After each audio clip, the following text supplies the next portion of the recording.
me started. I got niggas on me and they ready. I can tell him again so he get it. But I know this time he won't forget. Hi guys, welcome back to another episode of Tea with BXB. And today we're here with the amazing Evans Jr.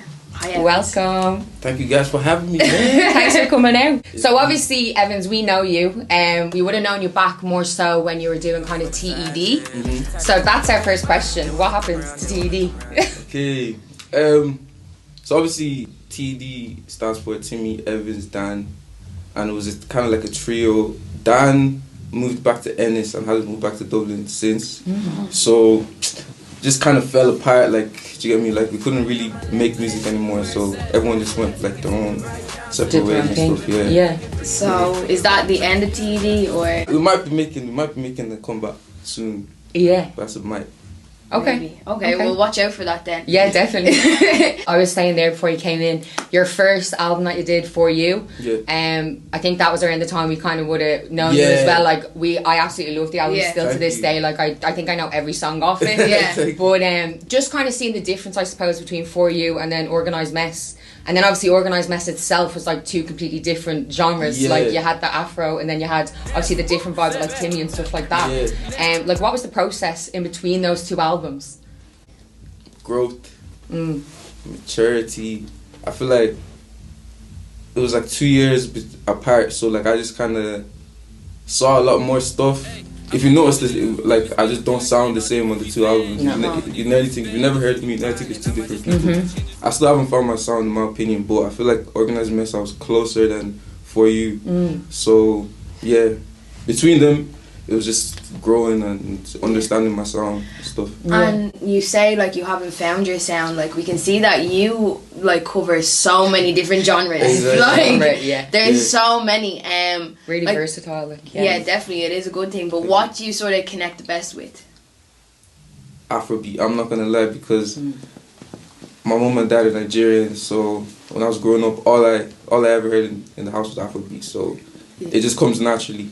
But yeah, Afrobeat is working. That's what you're connecting with. And obviously, like, featured on a song with Tenny, who was a huge artist. And how did that come about? So she came, first of all, like, when I'm in my mom's, or the homeland, or the wherever, just everything just moves different. Connections are different, like, partying, everything's just different. So I have a lot of connections. The last time I was in Nigeria, 2019, start of 2020, I don't know if you know Mayor Kun. But he's like huge. He's in David. You know Davido?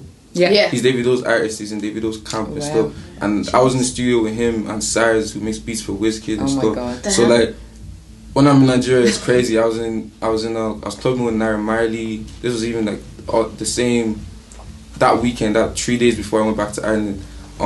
But the Tenny feature, she came over to Ireland. She just heard, like, she wanted to work with people in Ireland, and my manager was talking to her management, so he just like sent him a song. We linked up, and she just. What was she like in person? She's nice. She's a really nice person, but she wasn't really on like the whole media sort of thing. She just wanted to lay the song and like give someone a song, but so she wasn't really on like video or even like Snapchat or none of that. So.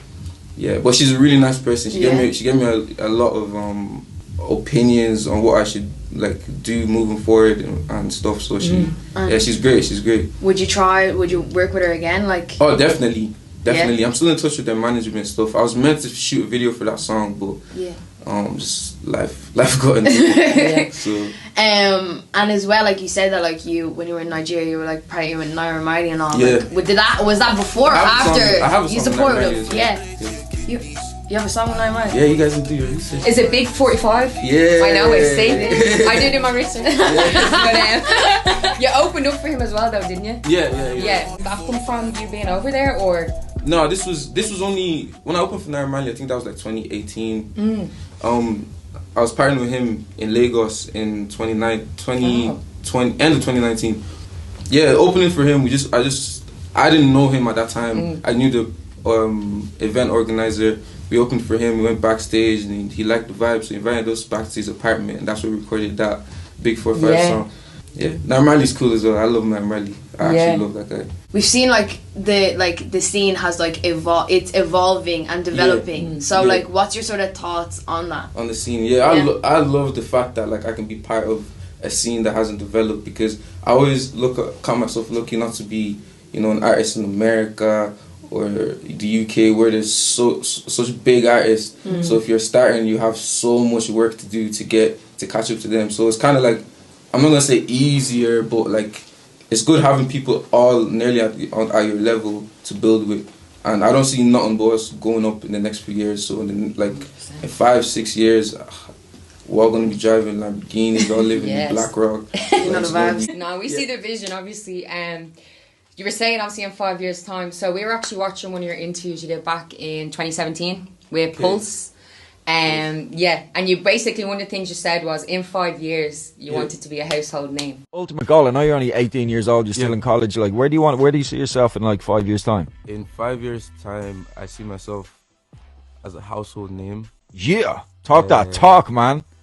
Selling millions of records. Definitely. Ladies all over the place. Definitely. Drop tops, raindrops. Versace, bathrobe.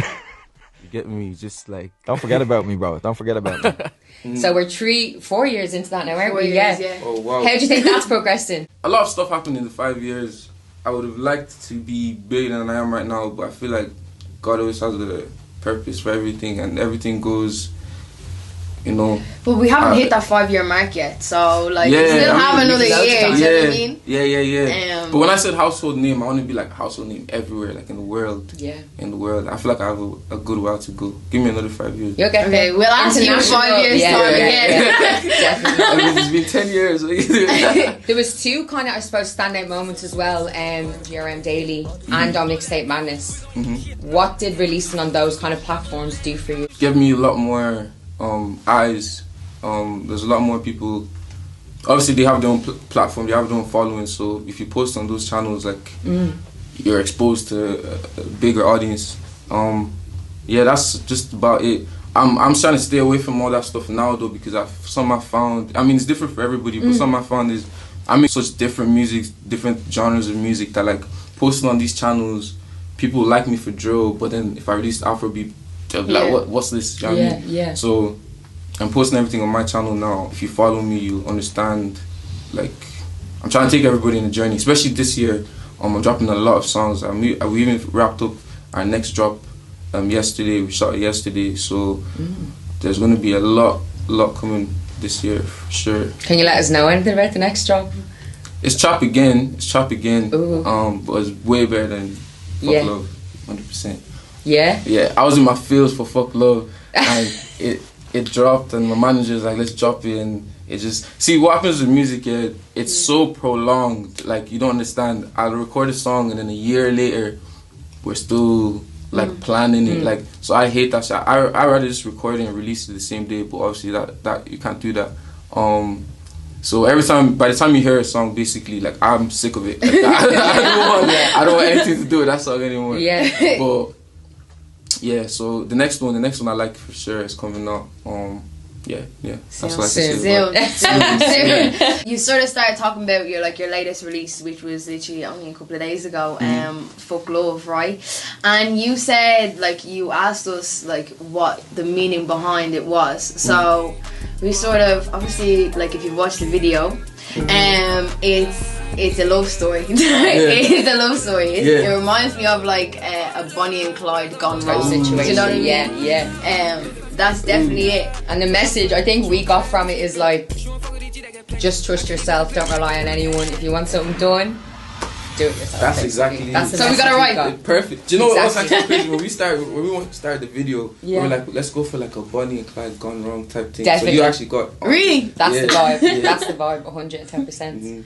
And then you obviously have King Rose in there. Yeah. She's been in your videos before. Yeah, she's my rider. Like, she's I'm really good friends with her. So she's always down to do stuff, like creative stuff like that. Yeah, we've worked with her in the past as well. She's really good. We did an interview with her on female empowerment as well. I saw the post. It was really powerful, like, But that's another thing I think we love about you as well. You're getting so many Irish creatives from every different scene on all of your projects.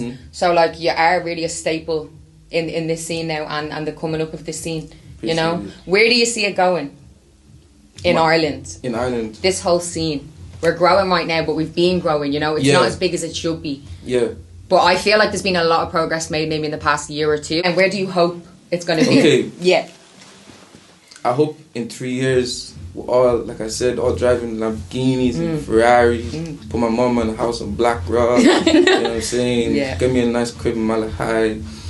But on the creative side of things, I feel like the main thing that needs to happen in the Irish scene, it needs to separate like the real serious people from like the people that are just doing it for clout or doing it for like just part time. Because there's people in Ireland in the scene right now that actually are doing this. They want to make this what feeds their family and like make it like their full-time hustle. So you went on Instagram Live with Jay Yellowell. Yeah. About your track. Yeah.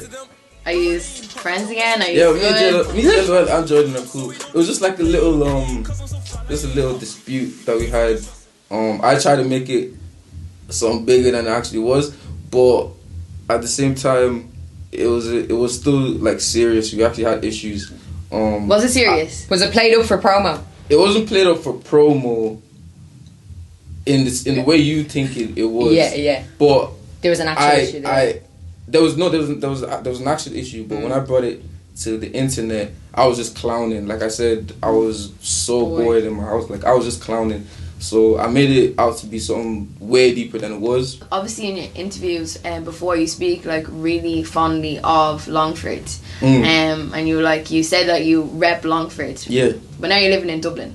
Yeah. So don't get me wrong. LTOG. I'm LT. Do you know what LTOG means? No. Longford Town OG. You know what I mean? I got youngers now in the town, so I gotta show them, you know, where you are right now is a cool place. Just keep your head screwed on. But once you get to a certain age, I feel like Longford kind of like holds you down, and everybody in Longford kind of knows that like once you get to a certain age, you need to kind of leave to like move on with life. Like, do you know what I mean? It's a settling town. It's not a place where for young people. You said you did put Longford on the map because absolutely there was not really anything happening that I knew of down there in any ways. But like, and there's a lot of artists that like I've probably seen through you. When I think of you, I think of Andre Fasaz. You are always like, there's so many collabs. You are kind of on everything together. What is the connection and relationship there? Andre's like one of my best friends. Like I always take the piss off Andre too. But like we're really close because in 2017 when I moved to Dublin for the first time, my manager, that's when my manager signed me. I actually moved into my manager's house. It was a whole like house with like a college house, but so I moved to my manager's house and he signed 2 people, me and Andre. So that's how we actually knew each other at the start, like from my manager.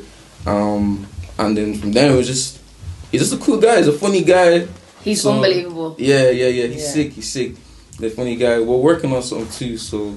And have you had the same, like you were speaking about your manager as well, have you had the same management the whole time? Because I was a bit confused. I know you were with Jerfok for a while, but now it's Trust to Entertain. Are they the same company or what's the story there? They just changed the name. So you've been under the same management the whole time? Yeah. Now I have Nathan as well, who's my creative manager, and I have a team of like content people. I'm so bad at all this stuff. But a team like, you know what I mean? Yeah. So, you got a whole team. Great organization. Yeah, exactly. So it's grown over the years. It started with just my manager, and then especially last year and this year, it's grown quite a bit. So I feel like you're living proof as well of like who you surround yourself with, especially in this industry, is so important. Because you've just gone from strength to strength. You're getting great opportunities. There doesn't seem to have been any beef within your manager. You know, it's just all very solid, and you seem to have solid people around you that care about you. Now, as cliche as this is, you were talking about youngers in Longford and stuff like that. To young people in general, say people that want to get into the same type of career and stuff as you, what advice would you give them? Make sure you're getting into it because you love it. Don't get into it for... If you want to listen to advice from me, this is my advice. Make sure you get into it because you love it. Don't get into it because your friends love it, or if you're going to be creating a content, you need to create it like with your soul. That's what I believe anyway. So that's the only way you actually go far. Yeah, just believe in yourself too. That's another big thing. Yeah. Evans Jr. OnlyFans in my bio. I'm joking. I was like, wait, what? I missed so much. Like, wait a minute. Let's go back to that interview. Oh my god. Soon, though. Hey. Fuck Love out now on all streaming platforms. Make sure you go check that out. Follow me on YouTube. Have loads of music dropping this year. So yeah, Evans Jr. Perfect. Evans, thank you so much for coming out No today. problem. It's been a great interview, and we'll chat soon. Thank you for having me.